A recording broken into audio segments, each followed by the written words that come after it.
بسم الله الرحمن الرحیم. بینندگان عزیز و دوستان خوب برنامه تمدن اسلامی، السلام علیکم و رحمت الله و برکاته. امید است همه شما بینندگان عزیز جور و صحتمند و سرحال بوده و جامعه های صحت و عافیت را بر تن داشته باشید.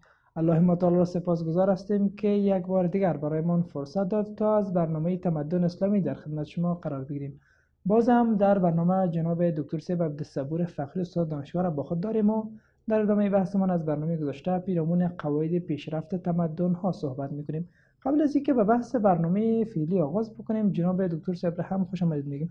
دکتر صاحب محترم، وقت شما بخیر و بسیار زود خوش آمدید به برنامه. تشکر از شما. خیلی سپاس از اینکه به برنامه آمدید جناب دکتر صاحب. بحثمان را ادامه میدیم پیرامون قواعد پیشرفت تمدن ها.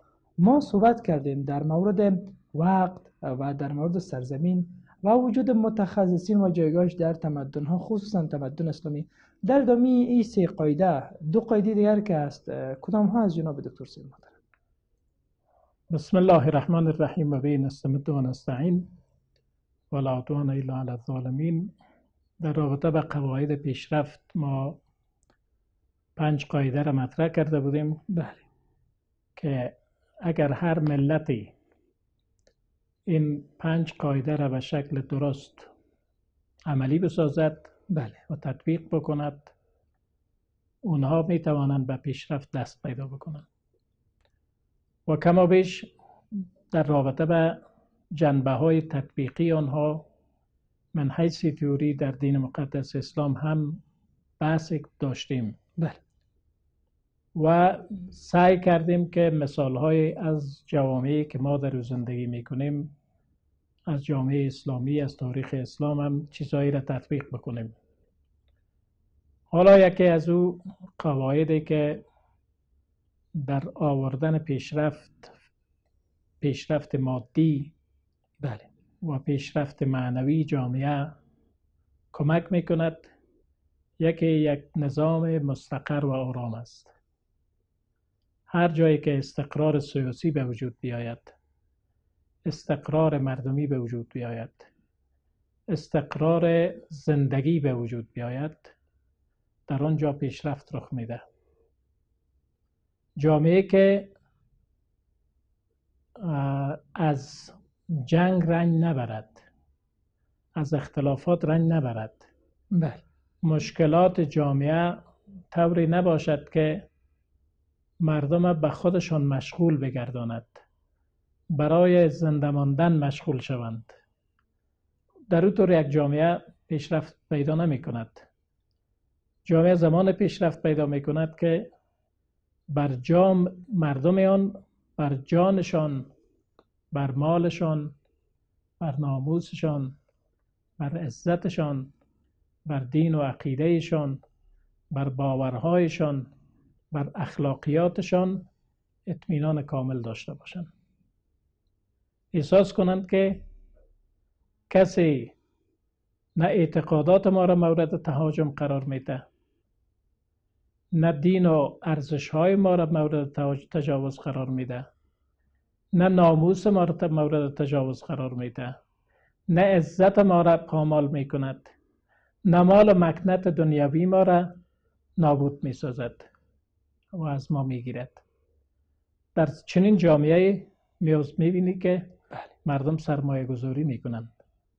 در چنین جامعه مردم تلاش میکنند که سنگ بالای سنگ بگذارند، احساس امنیت بکنند. وقتی که احساس امنیت کرد انسان، امنیت از تمام جنبه های زندگی، امنیت دینی، امنیت اعتقادی، امنیت اجتماعی، امنیت علمی، امنیت مالی، امنیت اخلاقی، امنیت عرض و ناموس، همه از اینا امنیت هستند.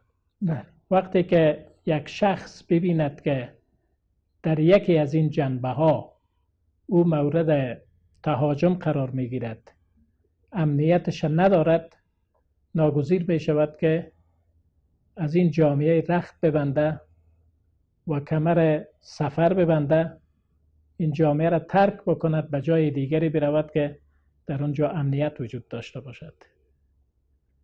این در طول تاریخ اگر شما مورد مطالعه قرار بدهید، همواره چنین چیزایی رخ داده که بله، یک جامعه از یکی از این جنبه ها برخوردار بوده و بعد یا از بعضی از این جنبه ها محروم شده. جناب استاد، مثلا میتونیم نمونه داشته باشیم از چنین تمدن یا همچنین جامعه‌ای که شما میگین استقرار درش وجود داشته؟ خیلی زیاد. اولین چیزی که پیامبر اسلام صلی الله علیه و سلم به خاطرش آمد همین بود که برای جامعه، برای انسان‌هایی که در جامعه زندگی میکنن امنیت بیارد، آنها را از ناامنی بیرونشون بکند.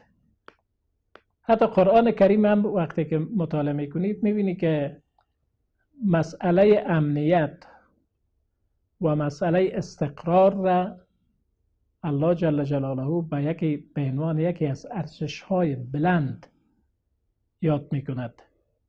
شما کوتاه‌ترین سوره که در قرآن کریم میخونیم که به الله جل جلاله در رابطه به قریش یاد میکند، لإیلاف قریش ایلافهم رحلت الشتاء و الصیف. ایلاف به معنای انس و محبت و عادت گرفتن است که مردم قریش عادت گرفته بودند که سفرهای زمستانی و تابستانی داشته باشند. این سفرهای تابستانی و زمستانیشون سفرهای تجارتی بود. اگر آنها احساس امنیت نمی کردند به این سفرها روی نمی آوردند. و شهر مکه شهری بود که بی علف و گیاه، بی سرزمین زراعتی، در اونجا نه باغی بود، نه چشمه‌ای بود، نه نهری بود، نه زمینهای زراعتی بود، نه باغچه‌های فراوانی بود، ولی اینها از طریق رحله‌های تجارتی زمستانی و تابستانی امرار معاش می‌کردند. و همینطور باز می‌بینی که قرآن کریم در موردش میگه فلیعبدوا رب هذا البیت الذی اطعمهم من جوع و آمنهم من خوف. باید اینها پروردگار این خانه را عبادت بکنند. چرا؟ به خاطر از این که آنها را از گرسنگی نجات داده. و اطعمهم من جوع، آنها را از گرسنگی نجات داده. و آمنهم من خوف، ترس را از قلبهایشان بیرون کرده، در امن قرارشان داده.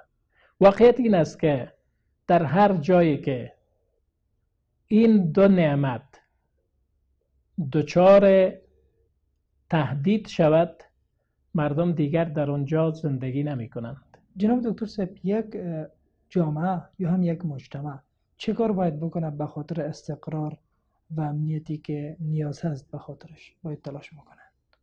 مهمترین چیزی که روح و روان انسان در آرامش باشه. مهمترین چیزی که من احساس میکنم باید یک جامعه به خاطر استقرار در اونجا باید کار بکنه، اولی است که استقرار سیاسی بیاره. در اونجا اختلافات سیاسی را از بین ببرند. اختلاف سیاسی زمان از بین می رود که ما یک قانون عملی را تدوین بکنیم و تطبیق کنیم. قانون عملی بر مبنای چه باشه جناب استاد؟ بر مبنای عدالت باشد، بر مبنای انصاف باشد. هر شهروندی که در یک وطن زندگی میکنن آنها احساس بکنن که ما در جزئی از این شهر هستیم، جزئی از این وطن هستیم، ما از حق کامل خود برخوردار هستیم. احساس کنند که از هیچ نقطه نظری ما مورد تهاجم و مورد محرومیت قرار نمیگیریم، مورد تجاوز و مورد محرومیت و بیمهری قرار نمیگیریم. در جامعه که در اونجا عدالت استوار نباشد، انصاف استوار نباشد، در اونجا امنیت نمی آید. در اونجا باز مردم، یک تعدادی از مردم که احساس محرومیت کردن، احساس میکنند که دیگر این وطن وطن ما نیست و خاطر این که این وطن خود بسازند دست به بعض کارهای دیگری میزنند که باعث درد و رنج هم به خودشان میشوند هم به بقیه شهروندان و بقیه ساکنان از او کشور و او ملت. و به این خاطر نیاز است که ما اول استقرار سیاسی به وجود بیاریم. استقرار سیاسی، ببین اسلام هم در رابطه با استقرار سیاسی یک دیدگاه معین دارد. پیامبر خدا صلی الله علیه و سلم وقتی که آمد، بعد از خودش کاری که انجام داد ای بود که پیش از این که اون حضرت وفات بیابد، یک کسی را به حیث پیشنماز انتخاب کرد. او حضرت ابوبکر بود. هدف از استقرار سیاسی بود. در واقع برای مردم فهماند که کسی را که ما به عنوان پیشنماز شما انتخاب کردیم در مسئله دین، امام شما انتخاب کردیم، او می تواند که از لحاظ سیاسی هم امام و پیشوای شما باشد. و از این موضوع صحابه هم درک کردن که ابوبکر نسبت به همه آنها بهتر است. به همین خاطر پیغمبر او را به عنوان پیشنماز انتخاب کرده، به عنوان پیشوایشون در امور دینی انتخاب کرده. مسئله دنیوی را بر مسئله دینی قیاس کردند و شخصی را که پیامبر به خاطر دین و به خاطر نماز پیشوای مردم انتخاب کرده بود، او را آوردند پیشوای مردم در امور دنیوی هم انتخاب کردند. و این خود دلیل بر این است که نشود خدای ناخواسته مسلمان ها دچار اختلافات سیاسی شوند. و به همین خاطر بود که مسلمان همین درک از اسلام داشتند که پیش از این که پیامبر خدا صلی الله علیه و سلم را دفن بکنند، آمدند پیش از او خلیفه خدا انتخاب کردند، سردمدار خدا انتخاب کردند، رئیس خدا انتخاب کردند تا نشود دچار اختلاف شوند بعد از او. و به همین خاطر دوره خلفای راشدین را ما و شما در مجموع در نظر میگیریم، مسلمان ها خیلی تلاش میکردند که دچار اختلاف نشوند، دچار چند پارچگی نشوند. و در حدیث امس از پیامبر خدا صلی الله علیه و سلم میفرماید، میگوید که اگر به دو امام بیعت صورت میگرفت، هر کسی که دوم است سرش بزنید. چرا گفته که کسی که بار یعنی دفعه بعد از با یک نفر بیعت صورت گرفته، بله، باز نفر دیگری بالای بیعت از اون میای بیعت دیگری از مردم میگیرد یا یک تعدادی از مردم بیعت میکنند برش، این امام سرش بزنید پیشوا را، به خاطر از این که او باعث اختلاف شده در بین مردم. و قرآن کریم هم میفرماید که ولا تنازعوا فتفشلوا وتذهب ریحکم، شما با هم نزاع نکنید، اختلاف نکنید که قوت و شکوه و عظمتتان از دست میدی. ممنون جناب استاد. پس خب این دلیل برمی است که ما به عنوان مسلمان به خاطر استقرار سیاسی تلاش بیشتری بکنیم. خیلی سپاس. خیلی ممنون جناب استاد. بیشتر صحبت خواهیم کرد پیرامون تأثیر تعیین رهبر سیاسی بر استقرار نظام، اما بعد از یک میان برنامه کوتاه. بینندگان عزیز، همچنان در ادامه برنامه تمدن اسلامی همراه من باشید.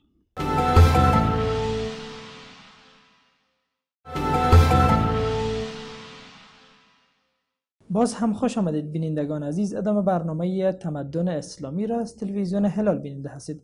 همچنان با شما خواهیم بود و جناب دکتر صاحب عبدالصبور فخری استاد دانشگاه با ما هستند و پیرامون قواعد پیشرفت تمدن ها صحبت می‌کردیم. البته جناب استاد بحثمون در مورد استقرار بود. تعیین رهبر سیاسی که با در نظر داشته دوره‌هایی که در تمدن‌های گذشته بوده، مثلا دوره خلفای راشدین در کال، تأثیرش چقدر است بر امنیت اجتماع و مجتمعی که انسان‌ها در او زندگی می‌کنند و خصوصا این استقرار مادی بیشتر باشه یا هم در کل مادی و معنوی؟ شامل هر دو می‌شود. ما در مجموع بیشتر یاد کردم که وقتی مردم از احساس امنیت میکنند، در اوج باز مردم به فکر ساخت و ساز میشن، به فکر سرمایه گذاری میشن، به فکر چیزهای جدید میشون. اساسا انسان به یک سلسله نیازها را احساس می کند. بله. انسان در جامعه شناسی هم اگر شما مطالعه کرده باشید، جامعه شناسی هم نیازهای انسانی را کاتگوری می کند که کدام نیازها در قدم اول قرار می گیرند یا انسان در مجموع چه نیازهایی را احساس می کند. مثلا نیاز خوراک، نیاز به امنیت که ترس نداشته باشه، هراس نداشته باشه، امنیت مالی داشته باشه، امنیت وظیفوی داشته باشد، امثال از اینا. بعد وقت یک نیاز دیگری را هم جامعه شناسا ذکر میکنن، میگن که نیاز شهرت که یک وقت میشه مسئله نان و خوراک و امکانات و اینا مرفوع میشه. انسان به اصطلاح همه این نیازها را به اصطلاح مهیا کرده. لباس دیگر ضرورت نداره، هر قدر لباس ضرورت داشته باشه میتونه برای خود بخره، هر قدر غذا بخواید میتونه بخورد، تهیه بکند و هر نوع غذایی که دلش خواسته باشد او رو میتونه مهیا بکنه. و بخش دیگرش نیاز جنسی است که انسان ضرورت‌های جنسی خود مرفوع بکند. اینا نیازهای انسانی هستند. اما وقت مثلا تا یک جایی میرسه که به این نیازها را پوره کرده، اگر ازدواج نکرده بود ازدواج کرده، اگر پول نداشت پول پیدا کرده، اگر غذای خوب نداشت غذای خوب پیدا کرده، لباس خوب میخواست لباس خوب پیدا کرده، قصر به اصطلاح جای سکونت میخواست جای سکونت بسیار خوبم پیدا کرده و همه از این امکانات فراهم کرده. اگر مثلا موتر خوب کار داشت موتر خوب پیدا کرده، همه اینا پیدا شد. بالاخره چه؟ نقطه دیگه میرسد که باید شهرت پیدا بکند. و شهرت به توسط چه پیدا میشود؟ توسط ای که یا وزیر باشد یا رئیس باشه یا رئیس جمهور باشه یا کاری کلانی باشه که در جامعه مطرح شود. و به هر حال به هر کس با یک طریقی شهرت خود جستجو میکند. امروز در عصری که امروز ما و شما زندگی میکنیم شهرت ها متفاوت است و کسب شهرت هم متفاوت، وسایلش هم متفاوت است. یکی میخواد که به عنوان یک طبیب مشهور مطرح شود، یکی میخواد به عنوان انجینر مشهور مطرح شود، یکی میخواد به عنوان یک جنرال چیره دست مطرح شود در جامعه، و یکی هم میخواد به عنوان یک هنرمند مشهور به اصطلاح مطرح شود. هر کسی از یک طریق طالب شهرت هستند. اما شهرت خودش یک نیاز است. به یک مرحله میرسی که شهرت هم تکمیل شد، شهرت کافی هم پیدا کردی، ولی یک چیز دیگری باقی میماند که او نیاز قدرت طلبی خودش هم یک نیاز است. تا زمانی که انسان به او مراحل نمیرسه این نیازها یکی پای دیگری پشت سر میآیند و اینا یکی دیگه خود تولید میکنند روی هم رفته. اگر از این موضوع بگذاریم که یک مقدار حاشیه نرویم، چیزی که بسیار مهم است به خاطر استقرار سیاسی وجود رهبر خیلی مهم است. رهبر سیاسی بر اندازه که ما در انتخاب رهبر سیاسی بسیار دقیق باشیم به مو اندازه جامعه را بیشتر به کرانه نجات بردیم. بر اندازه که در انتخاب رهبر سیاسی ناکام باشیم به مو اندازه به طرف ناکامی می رویم. اما به خاطری که ما یک رهبر سیاسی موفقی داشته باشیم که امنیت را تأمین بکند، امنیت های مختلف را تأمین بکند و جامعه را به طرف استقرار ببرد، باید ما یک سلسله مواصفات تعیین کنیم. چه نوع رهبری را که ما انتخاب میکنیم از چه صفاتی باید برخوردار باشه. شرایط باید برش تعیین بکنیم. این شرایط یک مقدار خیلی آسان هم نباشه و خیلی سخت هم نباشه. خیلی آسان نباشه به این معنا که هر کسی بتونن خود رهبر معرفی بکنن و خیلی سخت هم نباشه که در بین انسان ها چنین رهبری پیدا نشود. ما با واقعیت ها باید سر و کار داشته باشیم.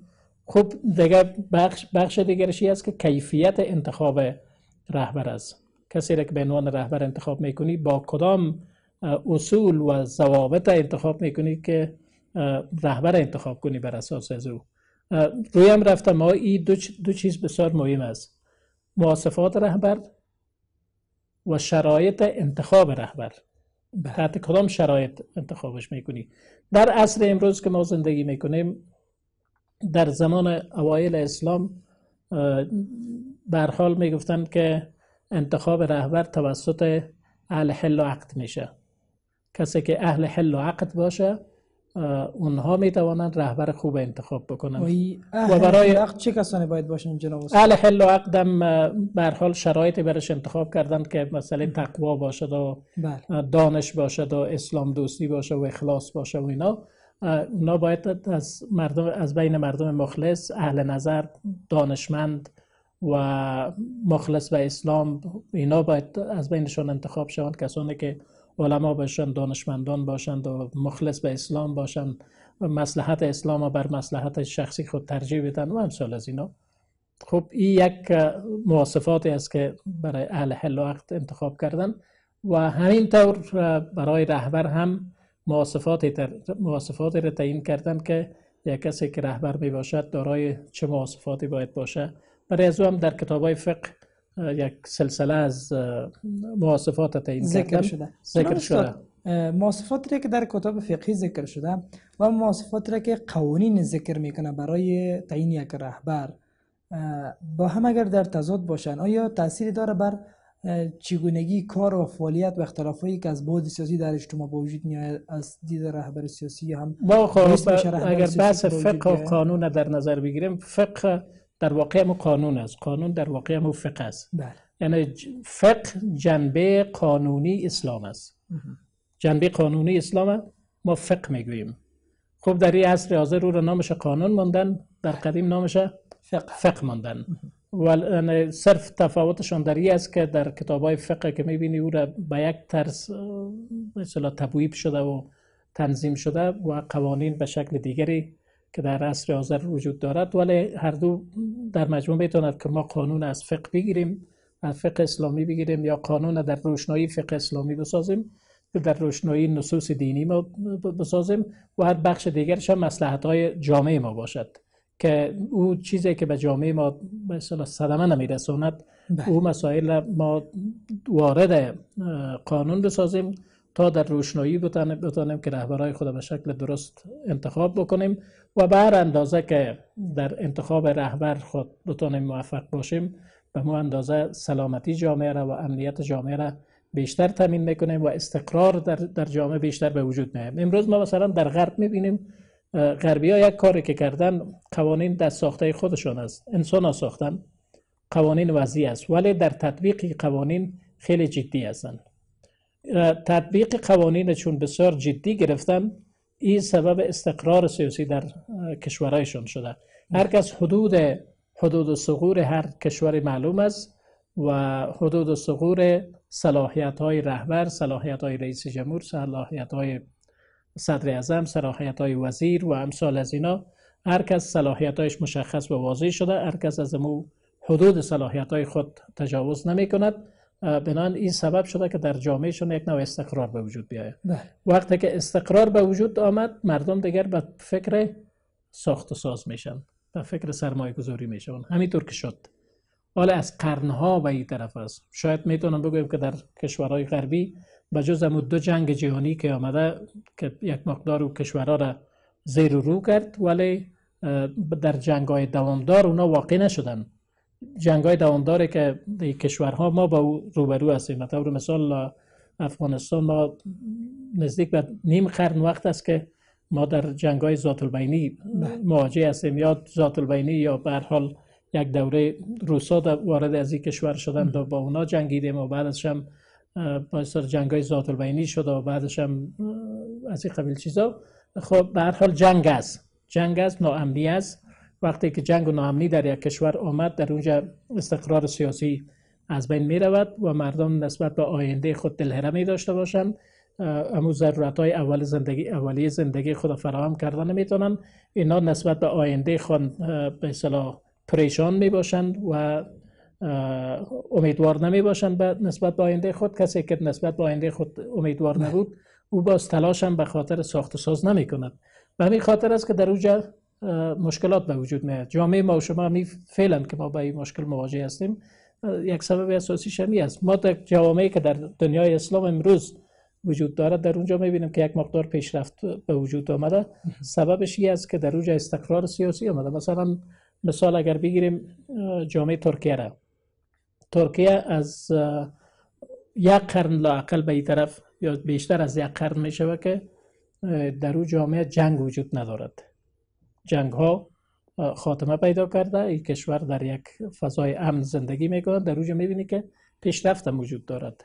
و نقطه دیگر به خاطر از اینکه ما استقرار سیاسی به وجود بیاید، ما باید به تمام اختلافات سیاسی، اختلافات قومی، اختلافات نژادی، اختلافات از انواع دیگرش باید ما نقطه پایان بگذاریم. این اختلافات به هر قیمتی که میشه ما باید یا به قیمتی که یک گروه دیگری را با کاملا از بین ببره و تسلیم اراده خود بگرداند، یا از طریقی که او را در حال به نحوه به اصطلاح قناعتش فراهم بکنه. حالا ما مثلا در یک جامعه که زندگی میکنیم، در اینجا چندین قوم وجود دارد.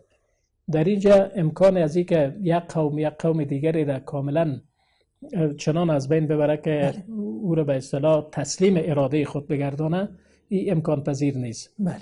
رای دومشی است که به حقوق کاملی او به اصطلاح قناعت بکند و حقوق کاملش بپردازه. او هم احساس بکنه که در نظام سیاسی که من در اوج زندگی میکنم از تمام حقوق خود برخوردار هستم. در اون صورت وقتی که احساس امنیت حقوقی کرد، احساس امنیت سیاسی کرد، در اون صورت باز استقرار به وجود بیاد. در نتیجه به وجود آمدن استقرار پیشرفت رخ میده و مردم و حکومت هم ناگفته نمانه کسانی که سرچشمه فساد هستند در جامعه، اونا را باید قلقمشان بکند تا نظام مستقر به وجود بیاید. ممنون. خیلی سپاس جناب استاد از اینکه لطف کردین و به برنامه تشریف آوردید. سلامت باشه. ممنون از شما و بینندگان عزیز. این بود داشته‌های کنونی برنامه تمدن اسلامی. سلسله برنامه‌های تمدن اسلامی را همچنان میتوانید از یوتیوب چینل تلویزیون هلال بیننده باشید. تا برنامه بعد همتان را به الله میسپاریم. وقت بخیر. الله نگهدار.